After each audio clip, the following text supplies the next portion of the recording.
कुछ कहना है उस संबंध? कार्यक्रम हुआ है, सबको बुला के मीटिंग की गई है, सबको समझाया गया है कि सब लोग अपने क्षेत्र में लग जाएं जी, इसीलिए मीटिंग बुलाई जी। अभी ये भी देखा जा रहा है बस्ती ज़िले में, आप बता रहे हैं कि पूरी तरह से बसपा निकल रही है और बड़े बड़े दिग्गज नेता भी जो है सपा और भाजपा से उतर रहे हैं, कैसे आप उनको हरा पाएंगे? आप एक चीज़ बताइए, मुझे समाज में जाके यही बताना है, मैंने जो अभी भाषण में भी कहा कि हमें जाके समाज में यही बताना है कि हमारे मुसलमान भाइयों के साथ छल हो रहा है। हमें उन्हें जाके बताना है कि जब भी चुनाव आता है तो हमारे मुसलमान भाइयों की हत्या होती है, चाहे अतीक अहमद साहब की हो, चाहे मुख्तार अंसारी साहब की हो, और वोटों का ध्रुवीकरण बी पार्टी में हो जाता है, बीजेपी की बी पार्टी। अगर बहुजन ही एक ऐसी पार्टी है जो बीजेपी को कभी भी ध्वस्त कर सकती है, और इतिहास उठा के आप देख सकते हैं, समाजवादी और ये पीडीए का गठबंधन जो बना है, इनकी हैसियत नहीं है कभी ये भाजपा को चुनाव हरा दे। मतलब आज ये पीडीए बना है जी, दलितों का आरक्षण खाने के बाद ये पीडीए बना है, दलितों का आरक्षण खाने के बाद 2017 में। आज सब संविधान बचाने चले। 2017 में एपी ने एक्ट पास किया था कि एससी एक्ट खत्म किया जाएगा, बहुजन समाजवादी पार्टियों, बहुजन समाज पार्टी के लोगों ने सड़क पे उतर को उसको रुकवा दिया था। किसकी हैसियत है, कौन समाज वो संविधान बदल देगा? ये सिर्फ बहकावे बातें हैं, चुतिया बनाने का तरीका है।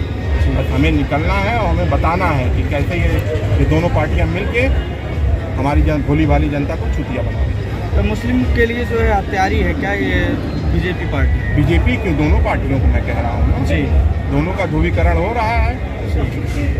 दोनों पार्टियां हत्यारी हैं, एक पार्टी नहीं है। एक पार्टी को आप कैसे कहते? क्या लग रहा है बस्ती में कौन निकल रहा है लोकसभा एक्शन में? बहुजन समाज पार्टी की भारी मतों से जीत दर्ज होगी और यहाँ से बहुजन समाज पार्टी ही जीत पाई और कोई दूसरा नहीं। आपकी लड़ाई किससे? युवा प्रत्याशी हैं, क्या आपका मोटिव है बस्ती को विकास की तरफ ले जाने के लिए? क्या आपकी योजना है? मतलब जाति धर्म, इससे जाति धर्म से कहाँ आप आगे बढ़ पाएंगे? जिसमें जाति धर्म का हाल देख लीजिए, श्रीलंका का हाल देख लीजिए, पाकिस्तान का हाल देख लीजिए, जाति धर्म पे ही तो हुआ है।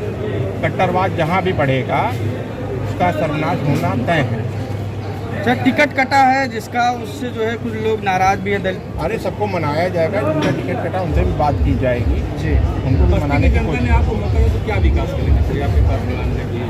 देखिए, मेरा जो पहला प्लान है वो हमारे टेक्निकल यूनिवर्सिटीज़ की ओर रहेगा कि बस्ती में आज आप पढ़ाई करते क्या करते हैं, MCA BCA, आपके किस कॉलेज में कौन सी टेक्निकल डिग्रियाँ हैं।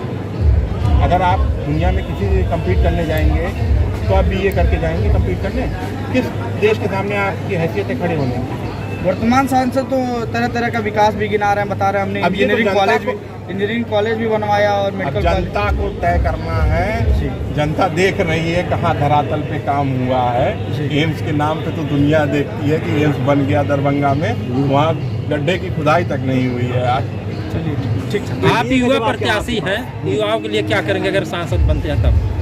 देखिए, मैं उनको पहले तो जो हमारी पूर्व की सरकारें उनको शिक्षा से विहीन रखी हैं और जो शिक्षा दी है वो भी बिल्कुल थर्ड क्लास दी है।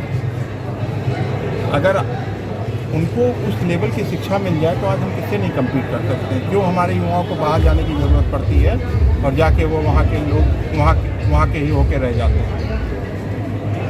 पहला मुद्दा तो वैसे भी रोजगार ही रहेगा, हमेशा से रोजगार देना पहला काम है। लेकिन तो कहती है कि 400 पार करेंगे तो आप कैसे तोड़ेंगे उसको?